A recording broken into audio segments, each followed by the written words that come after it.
Hello friends, तो कैसे आप सब। आज एक इम्पोर्टेंट मोटिवेशन कहिए आप कि मैं आपको सीटेट की तैयारी के रिलेटेड कुछ बातें बता रहा हूँ कि देखिए, तैयारी करने के लिए और पढ़ने के लिए बहुत सारी चीज़ें हैं। आप अगर जब एक ही सब्जेक्ट को अगर लाइफ टाइम भी पढ़ना चाहेंगे तो ख़त्म नहीं कर सकते हैं, जो जेन्युइन है। आप जब ज्योग्राफी को ही पढ़ना चाहेंगे तो पूरी ज़िंदगी में भी आप पूरा ज्योग्राफी को ख़त्म नहीं कर सकते हैं। लेकिन मेरा मिशन होना चाहिए, मेरा टारगेट होना चाहिए कि मैं किस चीज़ की तैयारी कर रहा हूँ, जिस चीज़ की तैयारी करते हैं उसका एक स्पेशल सिलेबस होता है। वो कहाँ से क्वेश्चन बनाता है, प्रीवियस ईयर क्वेश्चन को देखते हैं, प्रीवियस ईयर का बिल्कुल पैटर्न को देखते हैं, तभी जाके सही रूप से तैयारी कर पाते हैं। कोई स्टूडेंट्स होता क्या है कि 7 घंटा 7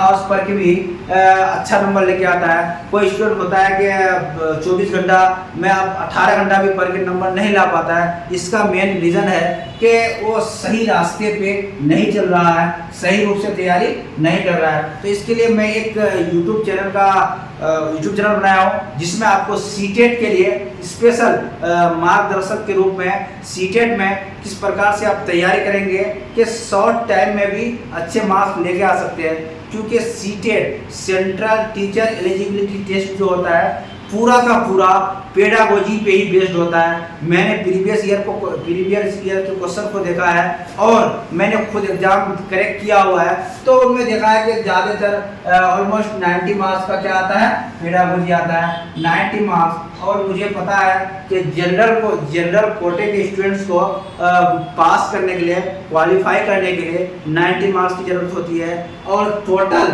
नंबर ऑफ क्वेश्चंस 150 होते हैं, टोटल मार्क्स भी कितना होता है, क्वेश्चंस भी कितने होते हैं, 150 होते हैं, और मार्क्स कितना होता है, 150 होता है। तो 150 में हमें कितना नंबर लाना है, 90 नंबर लाना है, यानी 60% मार्क्स को लाना है क्वालिफाई करने के लिए। तो आप किस प्रकार से तैयारी करेंगे। 2 पेपर लेता है सीटेट, एक प्राइमरी लेवल का लेता है और एक अपर प्राइमरी का लेता है, यानी 6 to 8 और 1 to 5 का 2 पेपर होता है। दोनों पेपर की तैयारी के लिए हमारे YouTube चैनल से आप जुड़े रहे। आपको 0 से लेकर के एडवांस लेवल तक आप बगैर क्वेश्चन पढ़े डायरेक्ट आंसर में भी आएंगे, तो आप आंसर देख के भी बता सकते हैं कि इसका आंसर क्या होगा। क्यों? क्योंकि मैं कुछ निगेटिव वर्ड्स और कुछ पॉजिटिव वर्ड्स बता चुका हूँ। उनको जब आप क्लियर रूप से देखेंगे, ठीक से प्लेलिस्ट में जाके आप वीडियो को देखेंगे जिनका नाम है सीटेट टैग वर्ड, सीटेट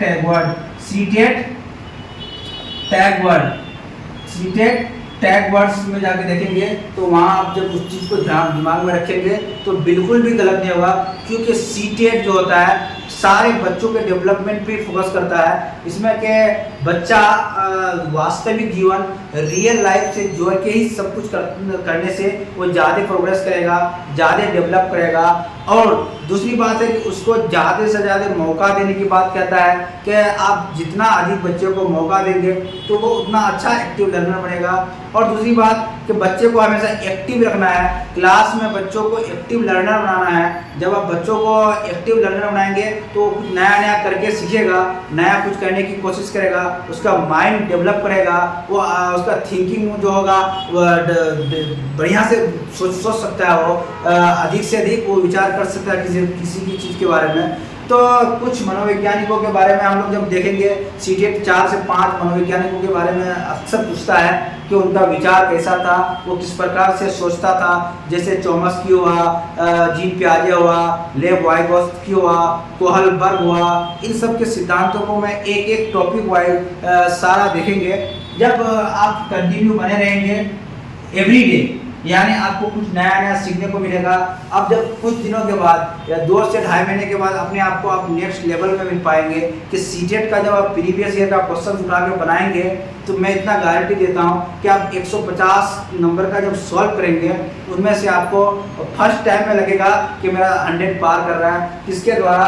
क्योंकि सरफराज सर जिस हिसाब से बता रहे हैं उस हिसाब से अगर मैं तैयारी कर रहा हूँ तो बिल्कुल ईजी रूप से आप सीटेट को करेक्ट कर सकते हैं। सीटेट के बाद क्या करना चाहिए उस चीज़ के बारे में भी मैं वीडियो लेके आऊँगा कि जब आप सीटेट क्वालिफाई कर जाते हैं तो सीटेट एक क्वालिफाई एग्जाम है, इसके बाद आप डायरेक्ट कहीं जॉब में नहीं जा सकते हैं। उसके बाद जॉब गवर्नमेंट जॉब अगर चाहिए तो आपको ढेर सारा ऑप्शन दिया रहता है। KBS जा सकते हैं, NBS जा सकते हैं, उसके बाद स्टेट के जॉब में जा सकते हैं। जैसे बिहार में BPSC कंडक्ट कराती है टीचर वाला एग्ज़ाम, उसमें आप बैठ सकते हैं। यूपी में बैठ सकते हैं, यानी ऑल ओवर इंडिया में कहीं भी टीचिंग से रिलेटेड एग्जाम होगा तो आप उसमें बैठ सकते हैं और आपके अंदर क्वालिटी होगा तो आप क्वालिफाई कीजिएगा और अच्छी जगह में जाके जॉब कर सकते हैं। तो हमारे चैनल के साथ बिल्कुल भी बने रहें और एक रिक्वेस्ट है कि सबको शेयर कर दें ताकि सभी स्टूडेंट्स को इसका प्रॉफिट मिल सके और ताकि कोई भी स्टूडेंट ये चूक ना कर दे कि एग्ज़ाम की तैयारी तो बहुत किया मैंने,